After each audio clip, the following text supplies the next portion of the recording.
Alrighty, my weekly bad hair hot takes on news affecting emerging brands. The one thing I pride myself on is not being cool, as revealed by this hair. My clients are the real trend makers, not me.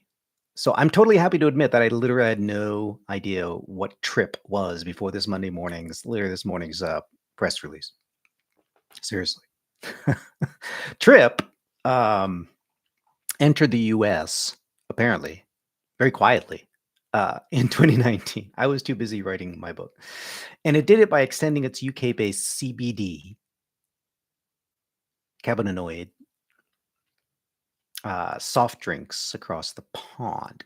Now, this use of the use of incredibly pretentious Soho House clubs as the launch venue was admittedly clever and straight from the Elite Spirits playbook. If we may review, be elite, command attention from price insensitive trendsetters in elite markets, and then seed powerful word of mouth by avoiding category geeks entirely, which in this case would be those CBD dosing experts at New Hope. Go away.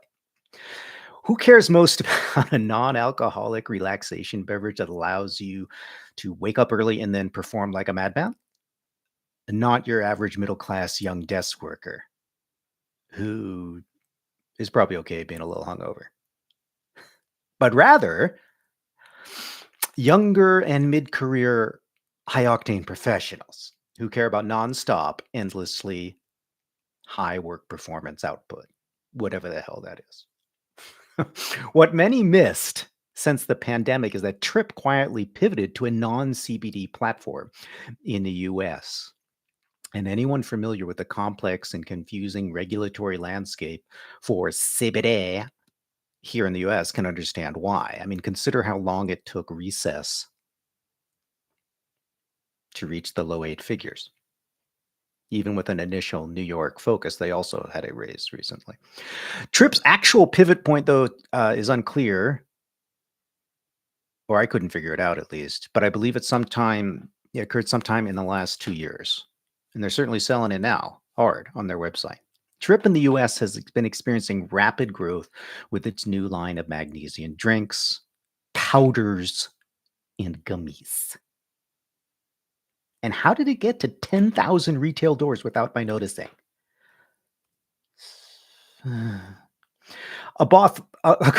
Across both key markets, UK, US, Trip apparently has crossed $100 million in corporate revenue. What? So raising 40 million, as they announced today, is not obscene, in my opinion. I would say they've earned it. Now, here's a few observations I want to make about this overlooked business uh, that pertain to the messy reality of strategy for high growth brands. One, partnering with a successful wellness app like Calm was extremely brilliant and a brilliant way to generate rapid brand awareness, which you need if you're going to try to grow this fast. In fact, that partnership's almost too good to be true because someone else's massive marketing budget is labeled with Trip's strategic brand outcome. Bastards.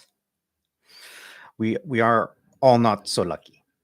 Okay, number two, the second point I want to make is that Calm, not the app, but the outcome, is also becoming a new killer outcome in the CBG space for a younger generation that's experiencing more anxiety and depression than its preceding ones.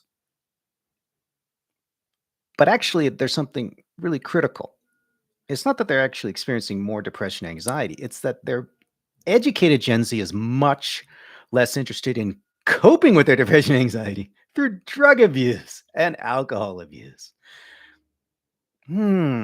Patterns both set off by boomers and Gen X.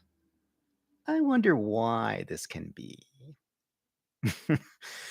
The third point I want to make is that drinks like Trip are not going to market as non alcoholic imitation beverages. Here's your NA beer. No. But the key alcohol occasions in the evening are the ones that it's fighting for market share of, essentially. In fact, the entire Non-alcoholic sector keeps advertising its lack of buzz, right? And its inability to help anyone relax with its own framing of itself. But the desire for an emotional release at the end of the day is, it's near universal among working stiffs of the world since time immemorial, right? So buzzless non-alcohol drinks have totally left alcohol-free calming as a segment wide open. That's the opportunity Trip, I believe, is seizing.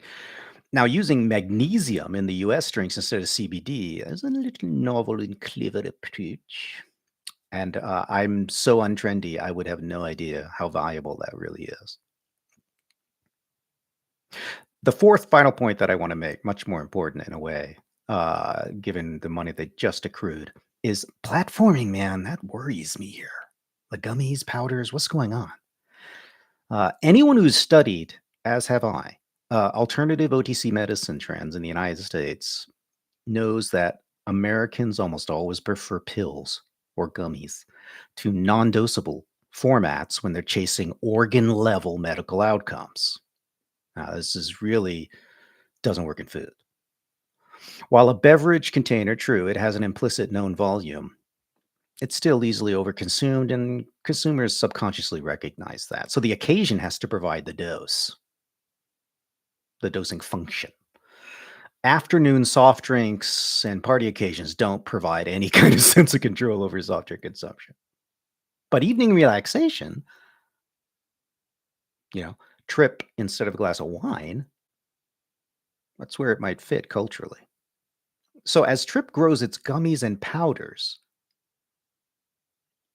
it's just competing with itself in an unhelpful way, though not on the same occasion. True. Not only are powders and gummies much more profitable to make and ship to retail, so finance is going to be really into that. But those formats are also the gold standard of dosability when you want really intent medical outcomes. And these OTC medicine formats that they've added require a different, more medicalized marketing strategy that you would never want to use for soft drinks. And the more you lean on functional outcomes literally in your marketing, the more consumers want the most dosable format. Um, Aligning with this cultural bias in format lifts the velocity ceiling on functional outcome businesses like this. We know that. The problem is it competes with the beverage base of this business, which is now apparently pretty big in the US. So my hot take is powders, yes, because those can become a beverage. Gummies, hell no. Or pivot this to gummies long term, although that's pretty risky now. All right. I hope you enjoyed this. Please, somewhere down here, click subscribe if you haven't to get these weekly hot takes first as you avoid work. Here's to work shirking on YouTube. Take care, everybody.